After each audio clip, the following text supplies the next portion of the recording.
amigos? Gusto en saludarlos nuevamente en su episodio semanal de Cancer O'Clock. Y pues un placer compartir con George el episodio nuevamente. ¿Cómo estás? Muy bien, muy bien. Gracias por seguir en esta tercera parte de la serie de cáncer de mama y ya no volver a sacar la ropa sucia. Sí, no, ya nos cambiamos, ya nos bañamos, ahora sí. Ahora Ya, sí. ya tocaba, ¿no? Ya. Te pusiste desodorante también. Sí. Ok, qué bueno. Sí, ya que me aclaraste la duda de que no había problema de cáncer de mama, me puse desodorante. Ya lo voy a empezar a usar de manera regular. Por favor. Bien, todos lo agradeceremos. Y más yo que estoy bien cerca. Digo, nuestra audiencia no tanto, pero yo sí. Y La planta plantita no se ha marchitado, yo creo que no era tanto, qué exagerado. Pues bien, en esta ocasión nos gustaría platicarles acerca del tamizaje, es decir, el escrutinio para cáncer de mama. ¿Cuáles son las recomendaciones? ¿Qué nos podrías decir, Jorge, cómo se hace un tamizaje para cáncer de mama? Creo que para decir esto hay varias formas, ¿no? La verdad es que no hay solo una. Sin embargo, el único estudio hasta el momento que ha demostrado disminuir las muertes por cáncer de mama es la mastografía. Es la mastografía. Aunque duela, pero... Aunque duela, eso, ¿no? Y lo que hay que volver a comentar es si detectamos a tiempo tumores chiquitos de 1 centímetro, 2 centímetros, el tratamiento es con intención curativa. Y mucho más fácil a que si son más grandes, ¿no? Exactamente, ¿no? Más barato incluso. Exacto. Y aquí vamos a hablar, al hablar de tamizaje, es hablar de poblaciones. Exacto. ¿No? Mucha gente. Mucha gente. O sea, es hablar de la población mexicana, la población de la ciudad de Puebla, la población de la Ciudad de México o a nivel mundial, ¿no? Al final eso es tamizaje. Entonces, al final son recomendaciones poblacionales. Y recordar que tamizaje implica no que vas porque tienes síntomas, sino no tienes ningún síntoma y vas a revisar que no tengas problema, ¿no? Exacto, ¿no? Tamizaje o escrutinio es detectar algo antes de que dé molestias. Exacto. Si ya da molestias, si ya eres una mujer que ya te notaste un nódulo o tienes estos cambios de coloración en la piel, inversión del pezón, etcétera, y te haces una mastografía, esa mastografía es una mastografía diagnóstica. Pero no de tamizaje. No de tamizaje. Okay. Es diferente el contexto, aunque sea el mismo estudio. Exacto. Y esto, o sea, quería definir esto porque lo que vamos a hablar son estas recomendaciones poblacionales. Si tú tienes dudas o si tienes alguna inquietud, aunque tengas o no síntomas, acude como paciente, con tu médico de confianza. Así es. ¿Ok? Entonces, teniendo eso en cuenta, el tamizaje de cualquier enfermedad, como bien lo dices, tiene que ser en pacientes sin síntomas para detectar enfermedades en etapas con que podamos dar un tratamiento o modificar, ¿no? de manera curativa. No previene, ¿ok? Una vacuna previene la aparición de una enfermedad. Un tamizaje, la enfermedad ya está ahí, ¿no? Eso también hay que mencionar. Es detectarla lo antes posible. No prevenirla, que nos encantaría, pero bueno, ya hablamos en su momento, ¿no? Ya hablaríamos, tengan ejercicio, no tomen tanto alcohol y vamos viendo, ¿no? Así es. Pero hablando de volviendo, y digo mucho tamizaje el día de hoy.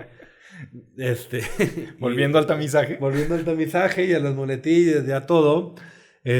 Sabemos que hacer las mastografías, y esta información ya tiene 40, 50 años, ¿no? La primera mastografía que se hizo a nivel mundial, si no me recuerdo, fue en la década de los 60, okay, que empezamos a utilizar los rayos X para revisar la mama. ¿no? La mama. Y digo, aquí caben los números y creo que es importante. ¿Cuántas mastografías necesitamos hacer para salvar a alguien por cáncer de mama? Depende de la edad, es la respuesta, ¿no? Exacto. Depende de la edad. Si consideramos mujeres después de los 50 años, en realidad se requieren solo como 800 mastografías para salvar a una mujer de morir por cáncer de mama. Puede parecer mucho, pero cuando lo pensamos ya en dimensión poblacional, en cuestión económica y sobre todo la relevancia para quien se salva de morir por cáncer de mama, pues es invaluable el beneficio, ¿no? Entonces sí que funciona. Y como bien lo has dicho, la mastografía es la única que ha demostrado este potencial. Si consideramos mujeres más jóvenes, pues es menos frecuente el cáncer de mama y entonces se requieren un poco más de mastografías. No obstante, recordemos que nuestra población es diferente y aunque se requieran 1200 mastografías más o menos para impactar en una persona, sigue siendo relevante. Totalmente. Vámonos poniendo un poquito de estructura a esto. Vamos a hablar de la detección oportuna y todos hemos escuchado la autoexploración. Autoexploración. ¿No? Entonces vamos a dejar los estudios médicos, etcétera. Por un momento. ¿Qué opinas, doctor Garibay, de la autoexploración? ¿No? Esta rutina en la cual la mujer se palpa, ¿no? Ella solita o inclusive con la pareja, ¿no? Muchas veces quien detecta el nódulo puede ser es la pareja, ¿no? ¿Qué opinas de la autoexploración? Pues, qué cruel eres. No, bueno, es que tengo que empezar. Yo creo que tengo dos opiniones. Una desde la estadística, otra desde el sentido práctico, común. Totalmente. Y creo que son diferentes, ¿no? Sí, creo que tenemos la misma. Perfecto, Okay. Bueno, vamos a desarrollarlo. Porque incluso ahora que lo dices de esto de la autoexploración, incluso cuando creo que estábamos estudiando, todavía veía yo en los hospitales cuando rotaba unos folletos de cómo hay que hacer la autoexploración y tienes que seguir el sentido de las manecillas del reloj y bla, bla, bla, pretendiendo enseñar a la paciente el cómo se tiene que explorar con un método muy estricto. Y digo, sigue siendo válido, pero hemos aprendido que la autoexploración en realidad no nos ayuda a detectar más temprano las lesiones, por lo menos no estadísticamente. Es decir, a nivel poblacional, exacto. Entonces, ese es el punto. No, estrictamente no sustituye a la mastografía, no detecta tan temprano como la mastografía porque nuestros dedos o los dedos de la paciente no son tan exactos como la máquina. ¿Estamos de acuerdo? Totalmente. Entonces, estrictamente no ayuda a detectar más temprano o a salvar más vidas. Pero si lo vemos desde el aspecto común, desde el aspecto del sentido común y práctico, es mejor que la mujer se revise, que tenga conciencia de que necesita estar al pendiente de su cuerpo, ¿no? Que conozca su cuerpo. Que conozca su cuerpo y detecte cualquier cambio y acuda a atención. Justo así. Entonces creo yo que sí ayuda a que de manera colectiva tengamos mucho más en cuenta este padecimiento y lo podamos tratar mejor. Y sobre todo, pues es un procedimiento que no cuesta. Es fácil. Es fácil. La paciente lo puede hacer desde la comodidad de su hogar, planear cuando tiene tiempo, no implica traslados, no es dañino. Entonces, son 2-3 minutos, ¿no? Exacto. Y implica que se conozca, que conozca su cuerpo y detectar los cambios. Creo que eso sí es muy, muy de utilidad. En resumidas cuentas, la autoexploración en casa, más que detectar y evitar la muerte por el cáncer, es crear una conciencia de que podemos tener esta enfermedad, ¿no? Así es. Lo que es interesante es la autoexploración, lo que ocasiona o lo que ocasionó en los estudios poblacionales era que aumentaba llegaba la mujer, palpea algo y entonces aumentaba la detección de otro tipo de lesiones benignas. O sea, que no son cáncer, pero sí son nódulos que biopsiamos. Fibroadenomas, fibromas, etcétera, que implica hacer procedimientos, ¿no? Y creo que retomando, no sé si notaron por ahí que el doctor Garibay dijo, los dedos, ¿no? No son tanto. Porque uno piensa, bueno, si la autoexploración, ¿no? Yo solito me empiezo a tocar, etcétera, no sirve, entonces la exploración por un médico, una doctora especialista que palpe o revise 5, 10, 15 mamas al día, entonces quiere decir que esa exploración sí funciona. Y la verdad es que no. Los dedos, ya sean los míos, los de Garibay, los de, no sé, Vanessa, ¿no? Cualquier, un nombre, ¿no? ¿Quién es Vanessa? Como dice Olaf, ¿no? Saludos a nuestra colega Vanessa. Sí, hola. Yo estaba pensando en Frozen, pero okay. Sí, ¿no? No era Vanessa. Bueno, ya, no hablo con hijas. Recuerden ver Frozen conmigo. A lo que voy es la detección por un personal de salud tampoco es buena. ¿Por qué? Porque hay una sensibilidad baja y especificidad baja, más aproximadamente del 50%.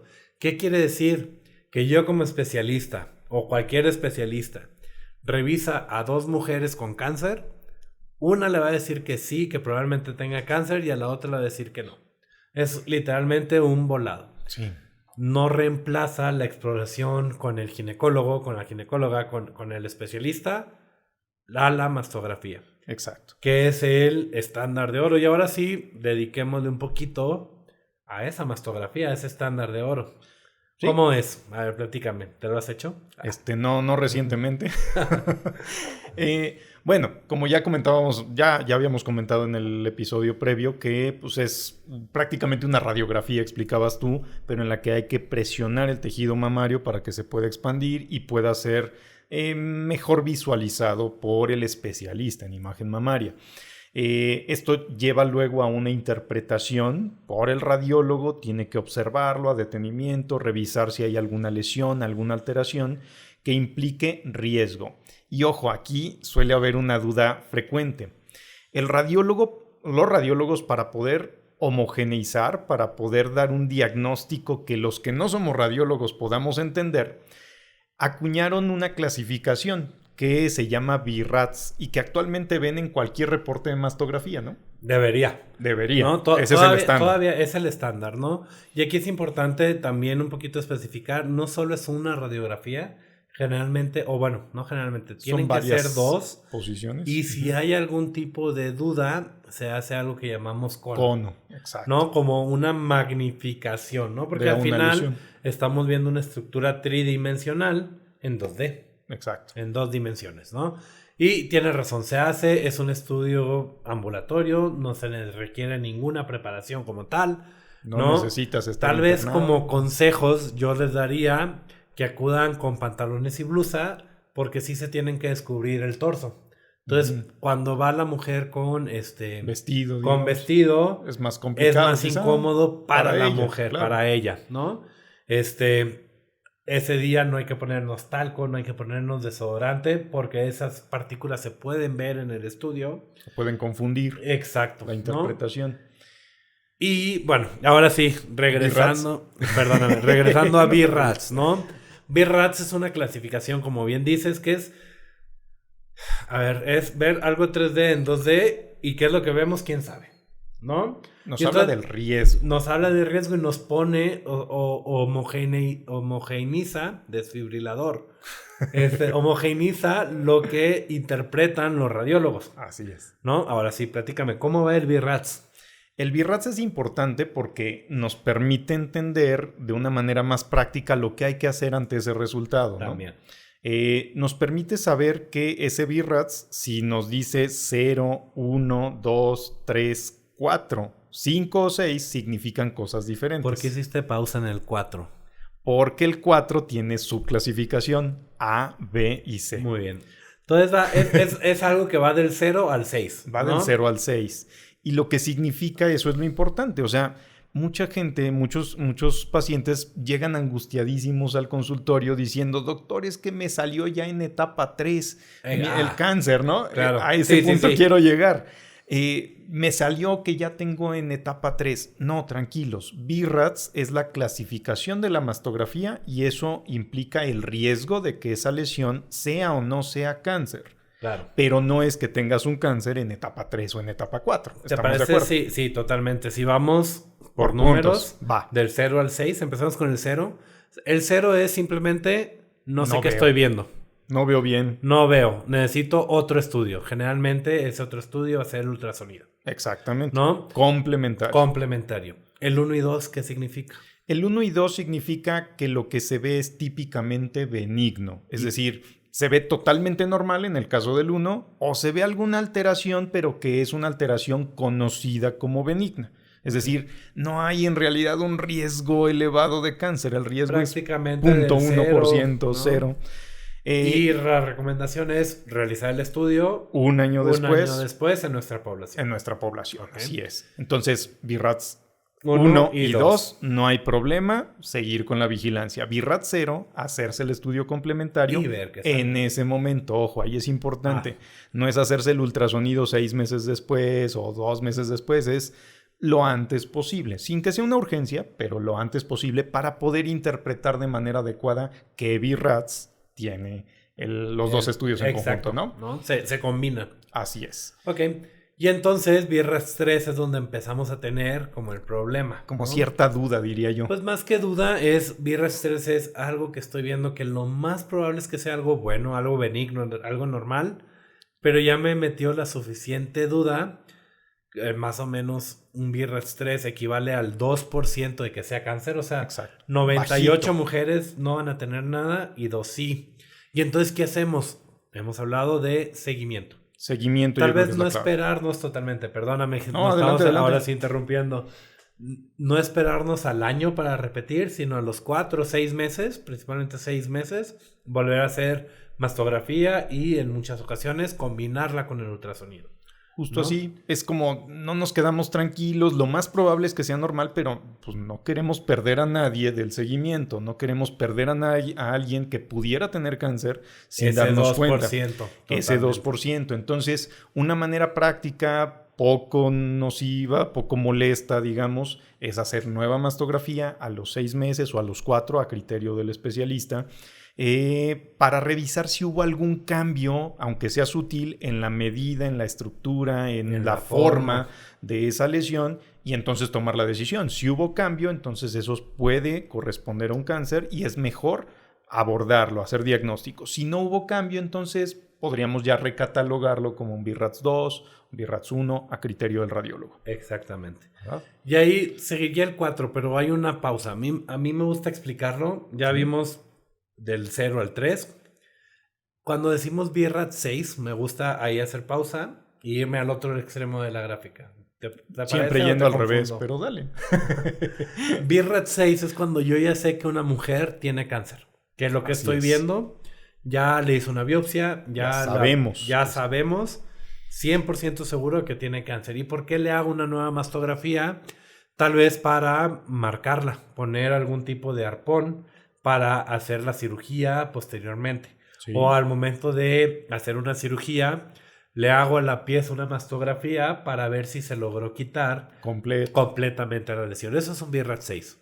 O también cuando tomamos la estrategia de neoadyuvancia, es decir, de dar tratamiento médico antes de la cirugía. Totalmente. Y queremos ver si esa lesión va disminuyendo, ¿no? O no lo va haciendo. Entonces el radiólogo ya sabe que tenemos diagnóstico y solamente va a ayudar a medir la respuesta. Totalmente. Tienes toda la razón. Y BRAF 5, estamos 95% seguro de que es cáncer. Y ya no nos vamos a esperar a te veo en 6 meses con un nuevo estudio, o en un año. Para nada. No, en ese momento hay que hacer una biopsia. Biopsia. ¿No? Así es, porque recordemos que el diagnóstico de cáncer se hace con una biopsia, viendo esas células en el microscopio, no con la imagen. La imagen es de sospecha. Totalmente. Si hay sospecha, hacemos biopsia. Entonces eso es lo que hay que hacer con un BRAF 5. BRAF 5. Y ahora sí, ¿por qué me gusta verlo así? Porque si se fijaron, BRAF 3 es 2%, BRAF 5 es 95% y en medio tenemos el BRAF 4. Justo y ahí así es donde entra, Garibay, la subclasificación. BRAF 4A, BRAF 4B, BRAF 4C. Y esto lo que nos dice el radiólogo en la interpretación es: esta lesión es sospechosa de cáncer. ¿Qué tan sospechosa es lo que lo hace un BRAF 4A, 4B, 4C? Una manera sencilla de ubicar los números es como casi al doble, ¿no?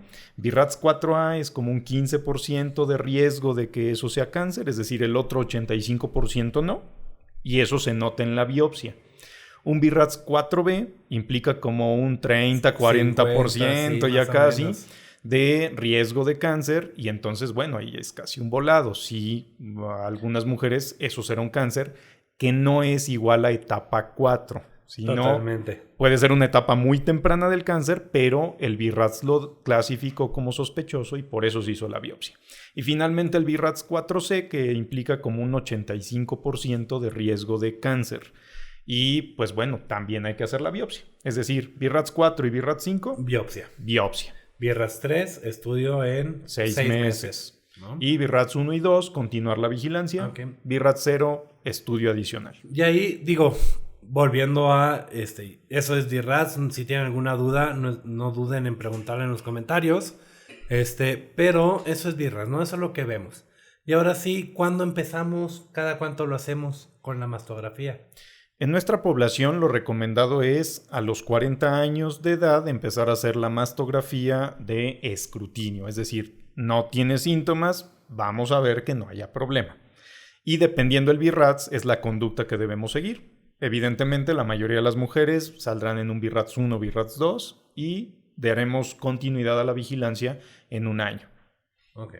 Eso está bien, ¿no? Y lo comentábamos en el capítulo anterior que la mastografía da riesgo de cáncer, ¿no? Y en algunas sociedades médicas, en algunos otros países, para disminuir ese riesgo, dicen, pues de los 40 a los 50, hazlo cada 2 años, y después de los 50, una vez al año. Pero la verdad a mí se me hace muy confuso y podemos confundir a la población. En México es la recomendación a partir de los 40, una vez al año, tu mastografía. Así es. ¿Qué opinas de aquellas mujeres que tienen un poquito más de riesgo porque su familiar tuvo cáncer de mama a los 45 o 48 años de edad? Justo ahí la recomendación es iniciar con el escrutinio más o menos 10 años antes de que se presentó el caso índice, es decir, el caso de su familiar, considerando que es un caso clasificado como de riesgo hereditario, ¿no? Aunque aquí puede haber algunos cambios, quizá no se recomiende tanto mastografía y se prefiera hacer algún otro método como situación especial, dependiendo el diagnóstico genético que se dio. Totalmente. Y la verdad es que también eso nos da la pauta de hablar de los otros estudios, ¿no? Digo, ya le dedicamos mucho a la mastografía, pero hay otros, ¿no? Donde sabemos que la mastografía antes de los 40, al ser una mama todavía en edad reproductiva, ¿no? Todavía está esa mama lista para en el momento que se necesite producir leche. Para eso es. Entonces, sabemos que la mastografía no nos va a sacar tanto de dudas y entonces tenemos el ultrasonido o la resonancia magnética o alguna configuración extra como una tomosíntesis, etcétera, ¿no? Que son los estudios extras, ¿no? Incluso resonancia, como decías. Incluso resonancia, ¿no? El problema de resonancia es que no está tan fácil a nivel poblacional. Hacerla es más costoso. No todos los lugares que tienen el aparato tienen la sonda especial para hacer ese estudio. Entonces es un poco más complicado. Aún así, la resonancia magnética es un gran estudio para definir lesiones dudosas. Que con mastografía y ultrasonido tenemos la duda, pudiéramos usar resonancia. O en esas mujeres jóvenes, ¿no? De 20, 22, 25, 30 años, hacer una resonancia en lugar de una mastografía. Así es. Y el ultrasonido, a mí me gustaría hacer una acotación. El ultrasonido es un muy buen estudio, pero es dependiente de quién lo haga y cómo lo interprete. Y la máquina. Entonces es muy importante que por favor acudan con médicos radiólogos que estén certificados en el tema para tener la mayor seguridad de que ese estudio nos ayuda y no nos confunde. Y generalmente, y bueno, no digo generalmente, ese ultrasonido debería de complementarse con una mastografía y o resonancia magnética. Sí, idealmente. Ok. ¿No? Pues creo que eso es escrutinio, ¿no? Eso es escrutinio. Yo les debía. Sí. Nos falta algo, amigo. ¿Qué? ¿Cuándo suspendes el escrutinio? ¿Cuándo ya no es necesario hacer mastografía? A ver, ahí creo que tenemos que ver. Te la devuelvo, ¿no? Hay un punto de vista desde la estadística. Sí. Y hay un punto de vista también un poco personal. Desde luego. ¿No? Individualizando. Sabemos que en los estudios poblacionales la mastografía la detuvieron a hacer el escrutinio a los 75 años. Así es. ¿Por qué? Porque hace 10, 15, 20 años, cuando empezaron esos estudios, la expectativa de vida era más corta. Era menor, ¿no? Y entonces decían, bueno, si una mujer en promedio va a vivir 70, 75 años... pues ya después someterla a los estudios, no es pues necesario. Ya no es tan necesario. Entonces, desde el punto de vista estadístico, deberían o recomiendan después de los 75 años, ya relajarnos un poco. El problema que yo le veo en lo personal es nuestra población cada vez vive más. Es más longeva. Cada vez vemos más mujeres de 78, de 80, de 85 años... totalmente activas. Totalmente funcionales. Totalmente ese es el punto activas, funcionales, que no tienen ninguna otra enfermedad. Y recordemos que el riesgo de cáncer de mama es mayor justamente en esa población. Entonces, incluso podría ser más rentable el hacer una mastografía. Podríamos necesitar menos número de mastografías para salvar una vida. Totalmente de acuerdo. Mi recomendación cuando los pacientes van al consultorio, y esto es fuera de la estadística, o sea, volvemos a poner ese punto, individualizando el estudio fuera del tamizaje, es continuar. ¿Okay? Continuar. Tal vez en aquellas mujeres que tienen alguna enfermedad ya crónica, degenerativa, grave, que ocasione mucha morbilidad, o sea, mucha alteración en la calidad de vida de esa mujer y que impacten el pronóstico de vida. Tal vez no me preocuparía tanto. O no sea tan de ayuda, ¿no? Exacto, la mastografía. Pero en general yo no me detengo. Concuerdo, amigo. Incluso creo que la tendencia de la oncología debe ser hacia allá. Y no de la oncología, sino de la medicina de primer contacto debe ser hacia allá.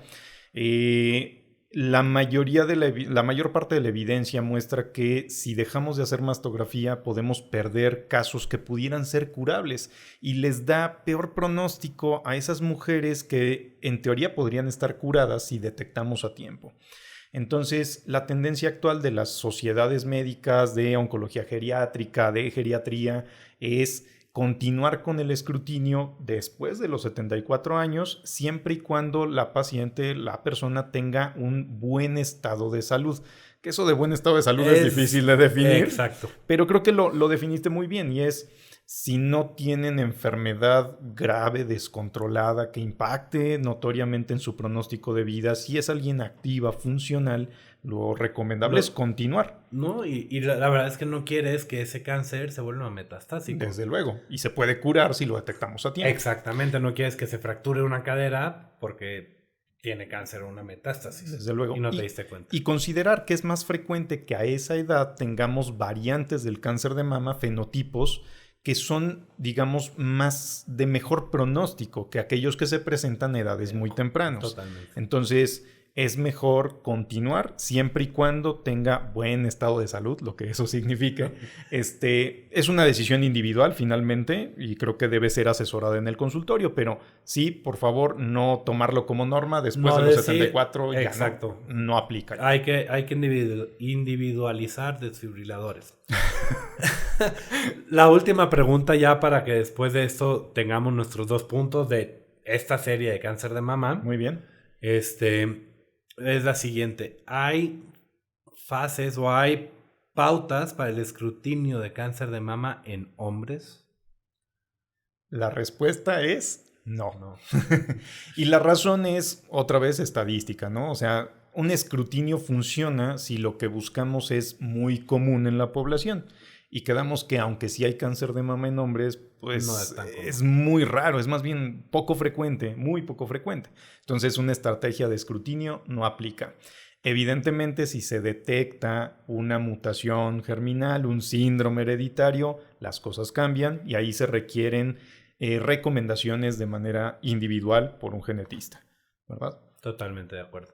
Perfecto, amigo. Ahora sí, amigo, fueron 3 capítulos muy interesantes. E intensos. Fueron 3 capítulos donde hablamos de generalidades, porque ni siquiera nos metimos tanto en el tratamiento del cáncer de mama.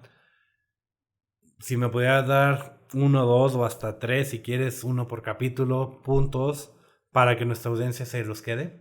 Claro que sí. Digo, lo que yo me llevo a casa y debo mantener siempre a la vista es la autoexploración es importante para hacer conciencia. Quizá no detecte mucho más, pero nos ayuda a hacer conciencia y a que la persona se conozca y detecte más fácilmente cambios en su cuerpo. 2, la mastografía es importante y el rango considerado de edad para la mayoría de la población, para el escrutinio, es desde los 40 años y sin límite de edad dependiendo el estado de salud, el estado funcional. Y 3, que es importante seguir haciendo conciencia sobre el cáncer de mama porque pues, sigue siendo un problema de salud pública. Entonces, entre más sepamos, mejores resultados obtendremos. Estoy de acuerdo. Creo que quitaste grandes puntos, ¿no? Lo dijiste muy bien. Mi primer punto iba a ser que cada vez lo vamos a ver más, que hay que crear esta conciencia y quitar el estigma tanto social y personal, ¿no? De el cáncer de mama. O sea, quitar ese pudor, ¿no? Hay que atendernos, hay que acudir. Mujeres, acudan con su médico o doctora, su ginecólogo, su ginecóloga, con quien se sientan confiados, con quien le tengan ese apapacho emocional, ¿no? No hay ningún problema, ¿no? Es algo bastante común y no están solas, ¿no? Y eso es una realidad. ¿Por qué? Porque, nada más para cerrar ese punto, a veces el sentir una bolita no es tanto el chin, tengo que ir a que me revisen y mi pudor me lo impide, pero también es la depresión de me salió algo en la mama. Cada vez escucho más esos programas, esos podcasts fregones, como Cáncer O'Clock, ¿no? Que dicen que una bolita es cáncer de mama, ¿no? Entonces mejor no quiero saber, no me duele, entonces no me da problema. No, acudan en cuanto tengan esa autoexploración y detecten algo, acudan con su médico. Hay muchos tratamientos para el cáncer de mama, cirugías, diferentes tipos de cirugías, radioterapias, tratamientos locales, quimioterapias, anticuerpos, antes, después, hormonas, pastillas. No están solas, ya hay una gran cantidad de cosas que podemos hacer por ustedes. Yo creo que eso va a ser mi punto el día de hoy. Perfecto. Acudan con su médico de confianza, dejen sus comentarios, no se les olvide. Si tienen algún otro mito, alguna otra realidad que ustedes tengan, algo que quieran preguntarnos, no olviden dejarlo en los comentarios. Hay una campanita por acá. Denle click, suscríbanse al canal y nos vemos la próxima semana. Saludos.